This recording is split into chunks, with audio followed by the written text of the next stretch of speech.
Jemand Bock auf ein Konzert von Slave to Socks? Damit moin moin und zurück zu einer neuen Folge Deus Ex Human Revolution. Ihr erinnert euch, wir haben hier im letzten Part den Bossfight gegen Barrett beendet und haben uns auch hier mit Sarif ausgequatscht, der uns hier Zugang gegeben hat zu gewissen Informationen. Aber bevor wir jetzt hier alle Zelte abbrechen, haben wir hier natürlich noch was, das wir eigentlich hacken wollten. Und ich würde sagen, das machen wir jetzt noch fix. Boah, und wir haben hier natürlich eine 50-prozentige. Ja, super.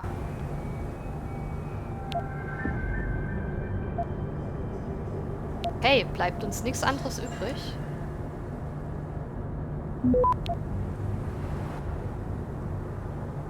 Go, go, go!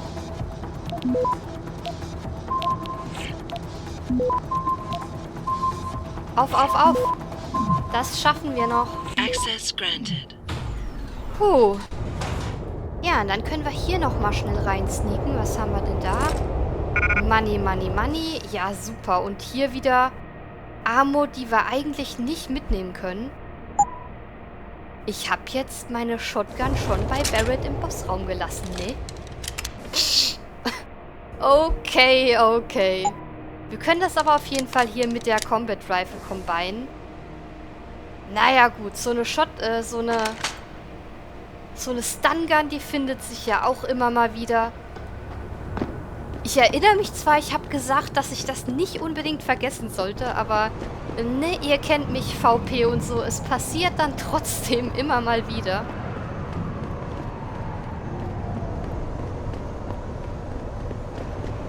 Und jetzt haben wir hier noch eine Sache, die wir uns anschauen sollten, bevor wir aufbrechen. Denn Sarif hat hier zugegeben, dass er durch ein Backdoor Informationen in und aus dem Netzwerk von Sarif Industries gestreamt hat. Und das sind Informationen, die hier zum Teil auch uns betreffen. Und er hat hier schon angedeutet, was man mal weiß, das kann man nicht mehr unvergessen machen. Und das ist natürlich hier ein Ausspruch, der uns doch zu denken gibt. Denn welche Informationen hat Sarif jetzt hier, von denen er nicht unbedingt direkt wollte, dass wir sie hier sehen?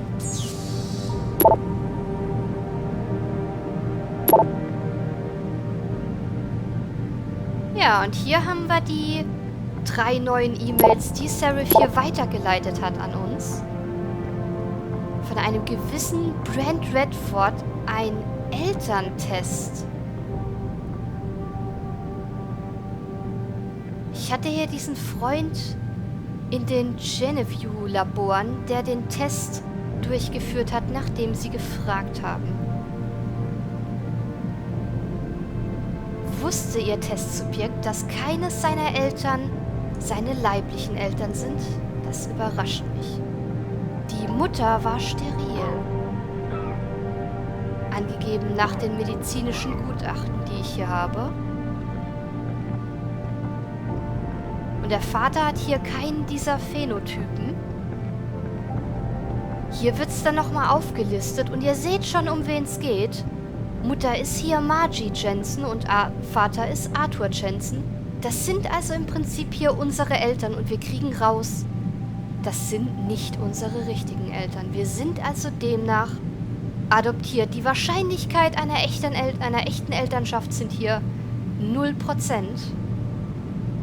Hier sind wir hinterlegt. Adam Jensen, geboren am 3.9., vermutlich 93. Selbst das ist nicht ganz sicher. Und dann ist hier eigentlich auch schon klar, warum David Sarif nicht unbedingt wollte, dass er hier die Situation oder die Informationen an uns weiterleitet. Und hier ist auch der Kontakt von Sarif selber wohl angehalten worden, hier die Vergangenheit der Eltern zu checken.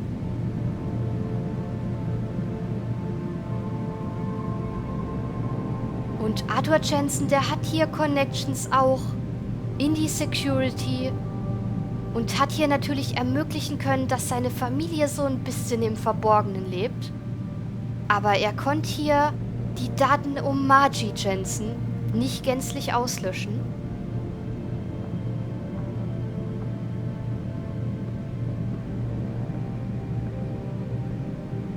hat hier auch was abgeschlossen für die medizinische Betreuung hier seiner Frau, die seit ihrem 14. Lebensjahr auf Antidepressiva war und regelmäßige Kontrollen und auch Injektionen gebraucht hat.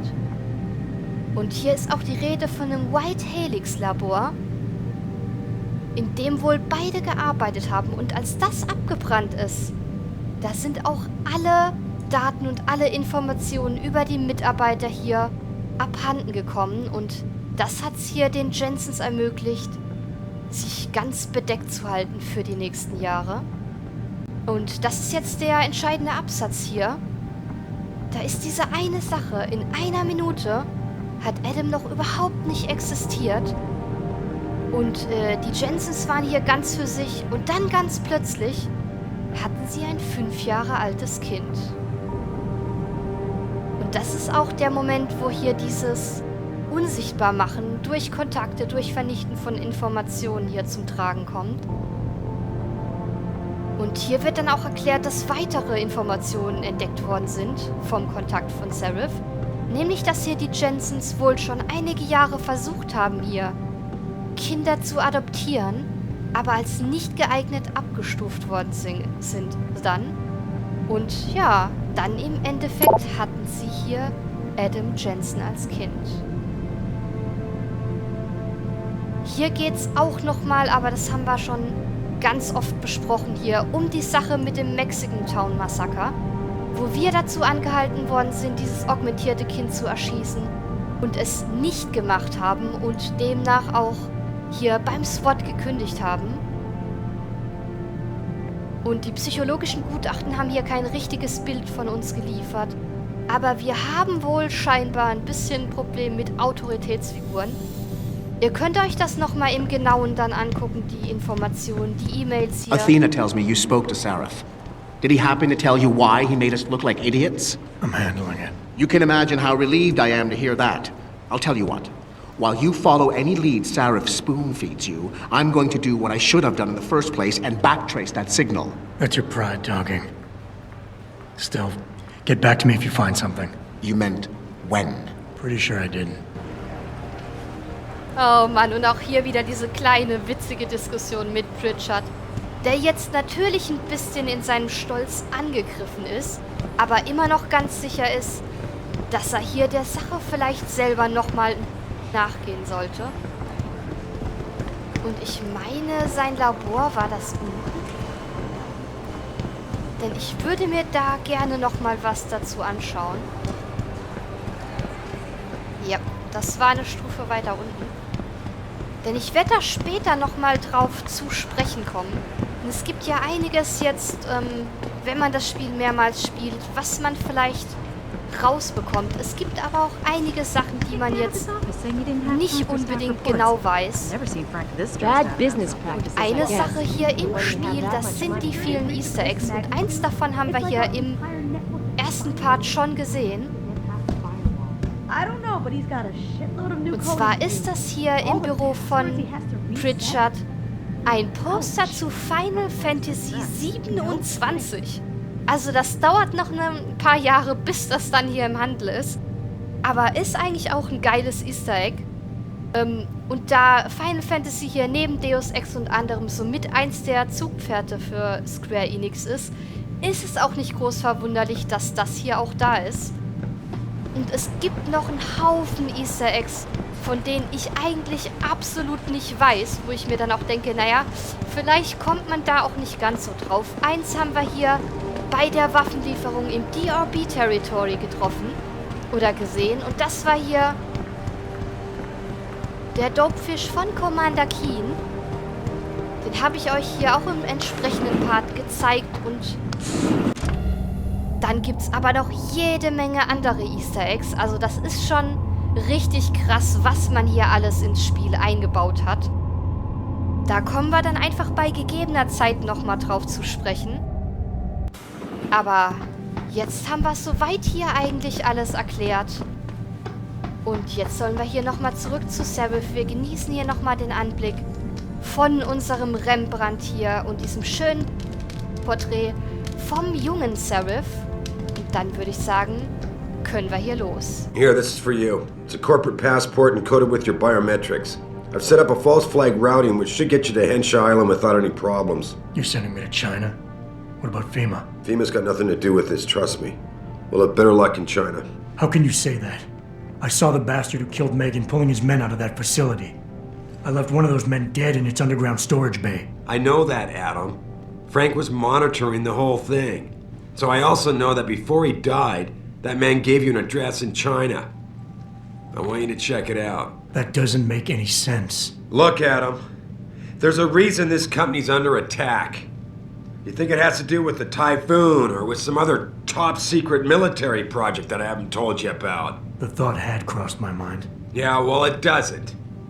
The work Megan's team was doing before they were killed, it was redefining what it means to be human. This company, Sarif Industries, was about to lead mankind to its next stage in human development. Self-controlled evolution.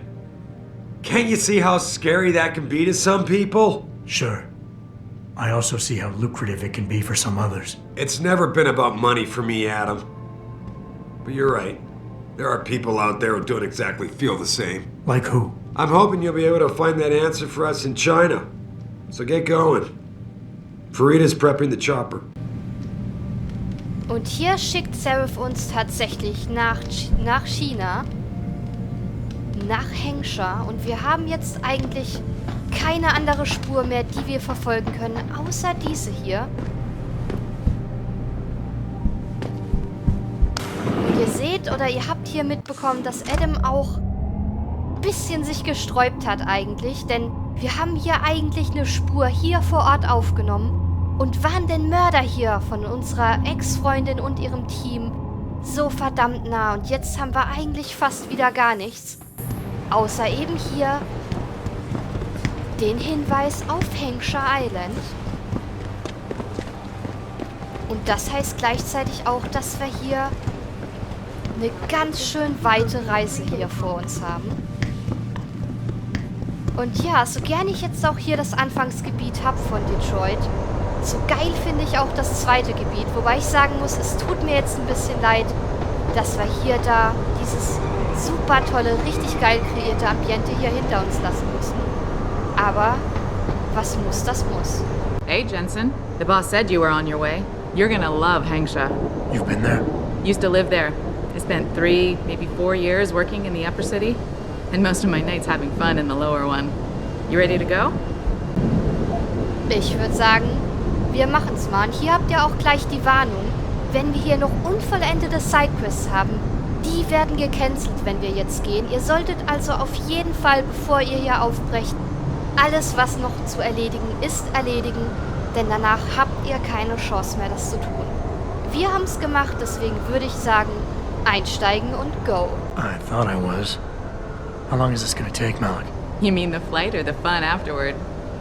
Don't worry, we'll be there before you know it. Climb in. Wow.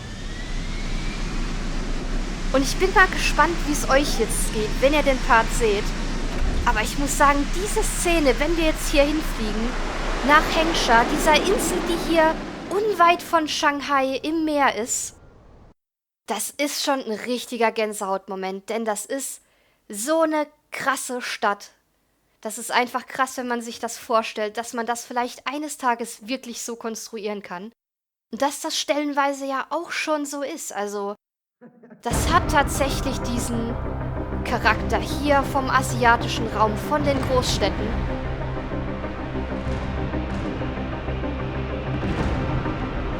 Jensen, you might want to get ready. The jewel of the Yangtze approaches. Wow. Guckt euch das an. Son of a bitch. I'm supposed to find answers in that. Hey, twice the scum and half the space. Hang on, we're going in. Wahnsinn. Was für eine Riesenstadt. The address you got off that Merc, Hengsha Court Gardens? It's a bit of a walk from here in the Yuzhou district, but I figured it might be best not to drop you too close. In case Barrett only gave up the address, knowing I'd walk into another trap. It's the kind of thing I'd do to an enemy. You want my advice? Just find out who lives there and get out. Ich glaube, das braucht uns Melek hier nicht zweimal sagen. Wahnsinn. Also das ist echt eine richtig geile Szene. Und jetzt sind wir hier in Hengsha. Und der Nickname, den Malik uns hier schon gegeben hat vom Ort, Jewel of Yangtze. Yangtze ist ein Fluss hier in China. Das passt schon richtig gut hier.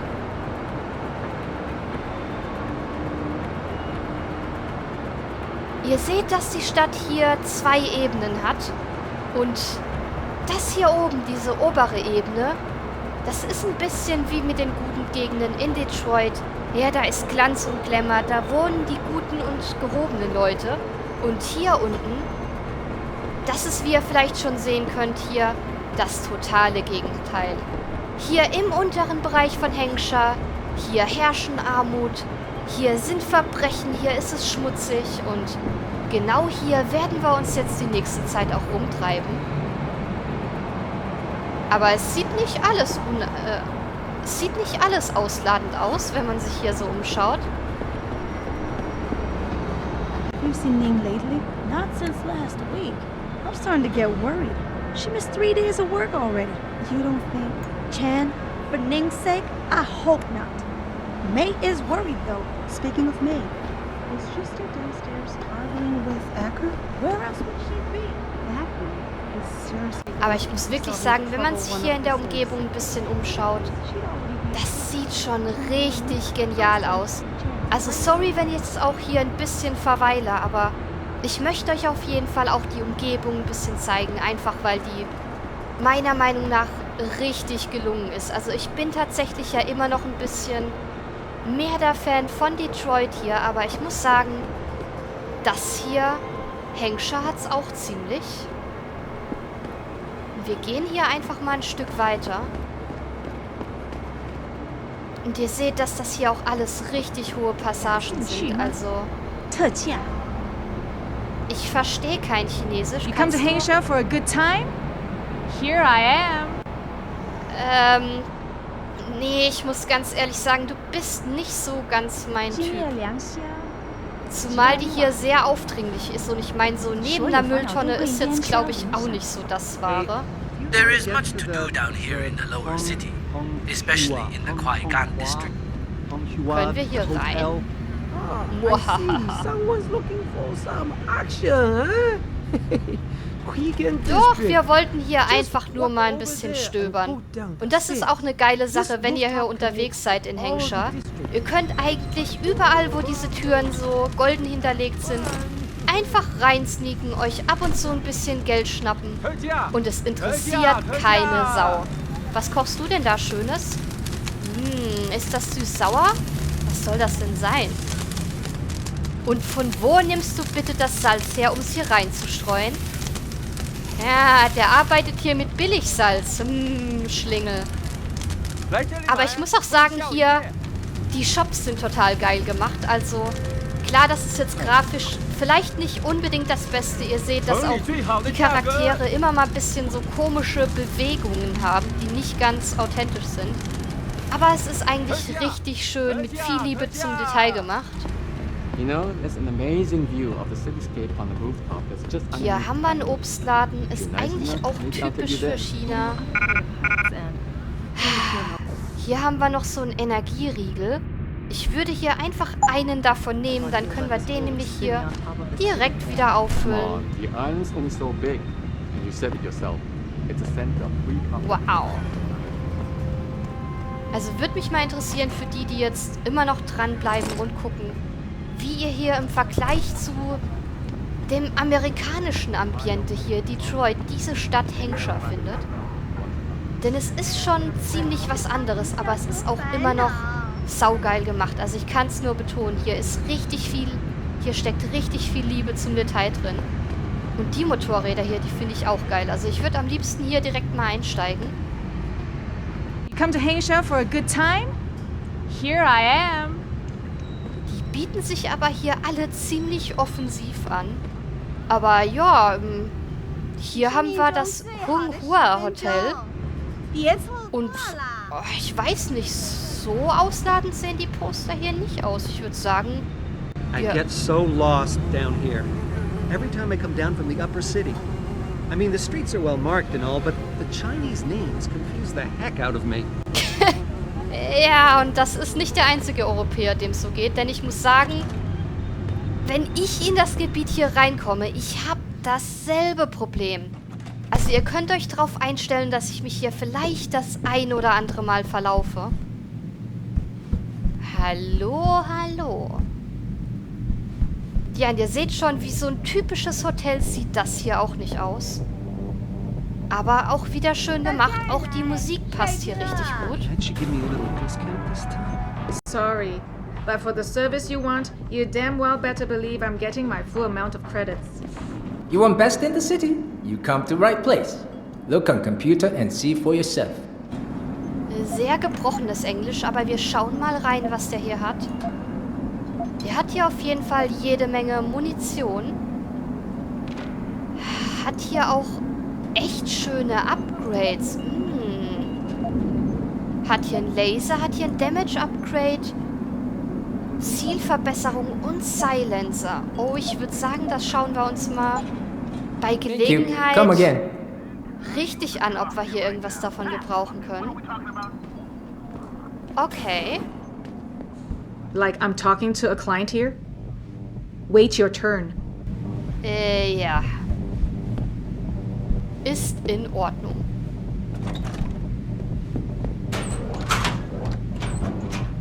Und ich finde es ja auch witzig, dass wir hier einfach überall rein können. Hier haben wir ein E-Book. Ich wollte das E-Book. Hearts of Steel. Das scheint auch wieder ein Roman zu sein. Ich skippe das durch, wie gewohnt. Ihr kennt das. Ich würde tatsächlich hier mal zwischenspeichern, denn ich weiß ehrlich gesagt nicht, ob wir uns hier einfach so reinhacken können.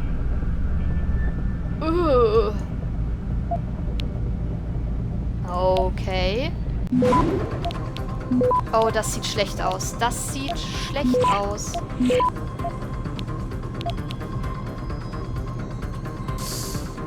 Nope.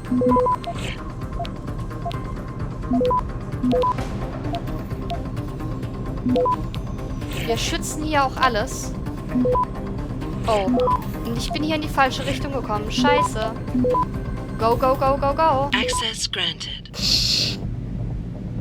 Oh Mann, okay. Wir haben hier Access wieder zu den Überwachungskameras hier. Die können wir jetzt ausschalten. Was uns das bringt, ich weiß es auch nicht. I wouldn't go upstairs if I were you. Ich würde sagen, wir schauen uns... Wait, don't tell me. May and Edgar going at it again? Wir schauen uns hier nochmal um. And you know what that means. Yeah. Und die hier warnt ihre Kollegin gerade, nicht hochzugehen hier ins obere Stockwerk, weil hier wohl ziemlich die Kacke am Dampfen ist. Aber das ist ja genau das, was wir eigentlich so gerne haben. Ja, coole Sache. Hier liegt auch ein Pocket Secretary rum. Nehmen wir auch mal direkt an uns. Ja, und Adam, der kann's mit dem Tanzen hier leider nicht so. Schade, hätte er eigentlich auch eine Privatvorstellung geben können. Okay, aber wow. Also ihr seht, das ist kein klassisches Hotel. Hier scheint es auf jeden Fall richtig abzugehen. Und ich muss sagen, auch die Mucke passt hier richtig gut zu. Want a party? I can go all night. Tall boy.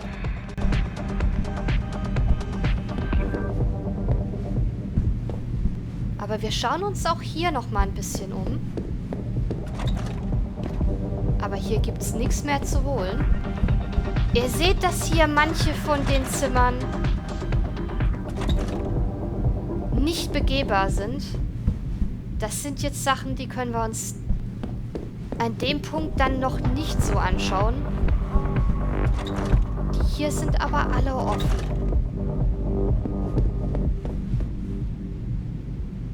Gibt's aber auch tatsächlich nichts zu holen.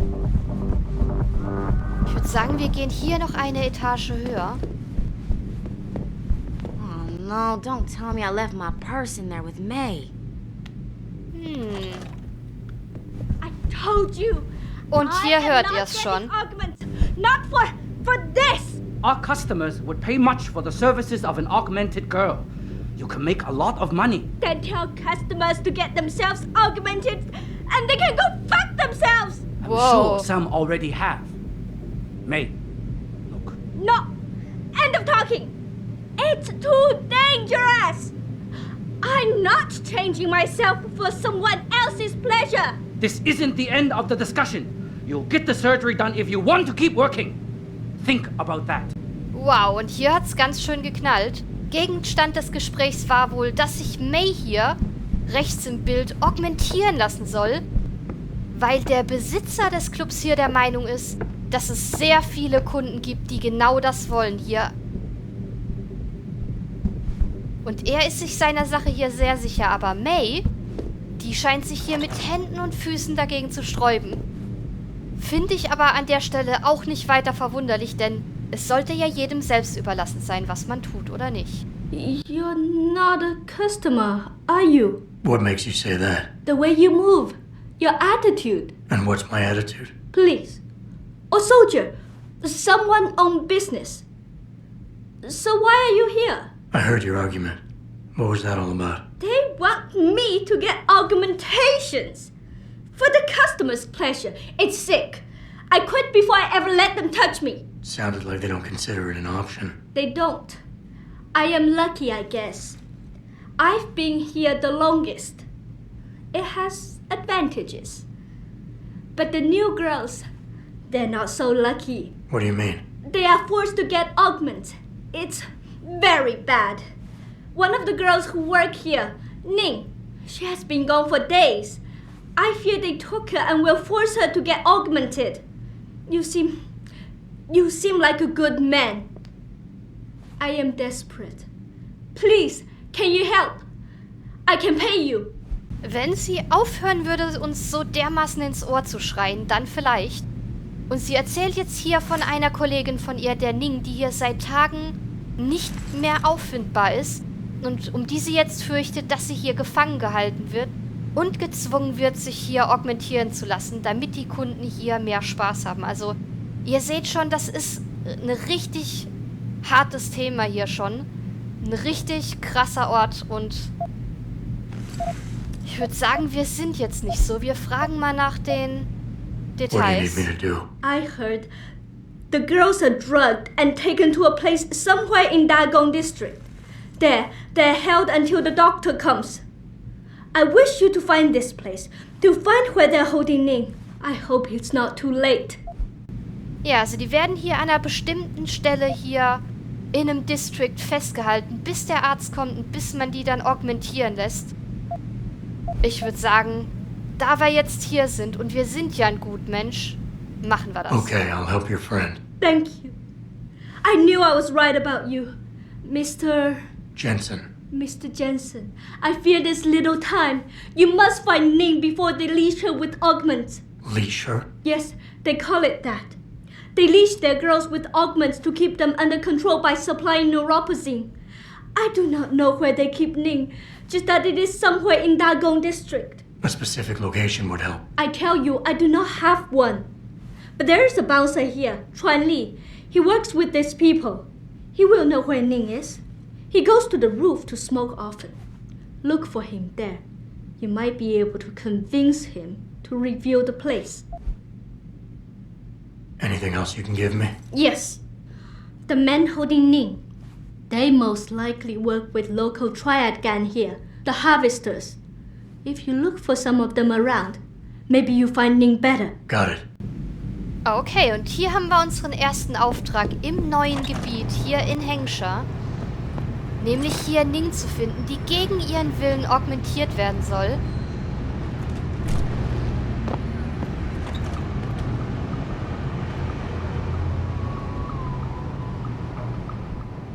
Wir sneaken hier auch noch mal kurz rein.